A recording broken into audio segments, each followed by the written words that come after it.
Galochka uchun farzandli bo'lish. Ko'pgina ayollarimiz uchun farzandli bo'lish qanaqangidir manfaat hisoblanadi. Ya'ni farzandli bo'lsam, ikkita bo'lsa, uchta bo'lsa, hisob-kitobi bo'ladi yoki turmush o'rtog'i bilan munosabatida bo'ladi yoki qanaqangidir to'y bo'ldi, все, farzandli bo'lishi kerak degan narsa bo'ladi. Lekin bu narsada farzandni holati, farzandni hissi, farzandni emotsional holati yoki kelajagi haqida qanaqangidir o'y-xayol va his-tuyg'ular bo'lmaydi.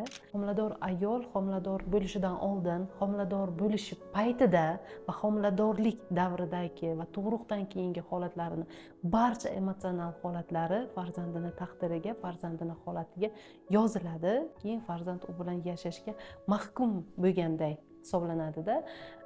Shu uchun ko'pgina holatda ayollar farzandli bo'lishidagi emotsiyalari yoki homiladorlik paytidagi emotsiyalariga e'tibor berishmaydi, lekin farzand sevgi holatida yaratilishi kerak, farzand sevgi holatida o'sishi kerak, farzand sevgi holatida tug'ilishi kerak.